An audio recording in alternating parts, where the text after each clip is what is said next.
ಬೆಳಗ್ಗೆ ಸಾಯಂಕಾಲ ಇಂಜೆಕ್ಷನ್ ಕೊಡಿಸಿದ್ವಿ. ಅದಾದ್ಮೇಲೆ ಸರಿ ಹೋಗಿಲ್ಲ, ತುಂಬ ಕಾಲೆಲ್ಲ ಊತ ಬಂದ್ಬಿಟ್ಟು ಸರಿ ಆಯಿತು ಅಂತ ಅಂದ್ಬಿಟ್ಟು ಒಂದು ಬ್ಲಡ್ ಟೆಸ್ಟ್ಗೆ ಕೊಟ್ವಿ.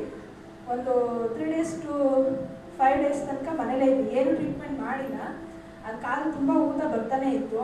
ಇಷ್ಟೇ ಅಜ್ಜಿದು ಆಗಲ್ಲ, ಮುಗ್ದೋಯ್ತು ಅವ್ರ ಕತೆ, ನೋಡೋಣ ಇರೋಷ್ಟು ದಿನ ನೋಡ್ಬಿಟ್ಟು ಇದು ಮಾಡೋಣ ಅಂತ ಅಂದ್ಕೊಂಡು ನಾವು ಸುಮ್ಮನೆ ಆಗ್ಬಿಟ್ಟಿದ್ವಿ.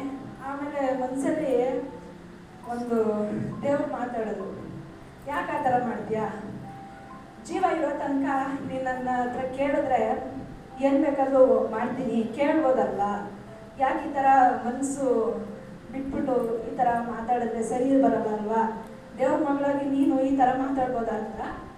ಅದಾದ್ಮೇಲೆ ನಾನು ಮತ್ತು ನಮ್ಮ ಯಜಮಾನ್ರು ಹೋಗಿ ದೇವ್ರ ಹತ್ರ ಕಾಲ ಮೇಲೆ ಕೈ ಇಟ್ಟು ಪ್ರೇಯರ್ ಮಾಡಿದ್ವಿ. ದೇವ್ರನ್ನ ಬೇಡ್ಕೊಳ್ಳಿ, ಏಸಪ್ಪ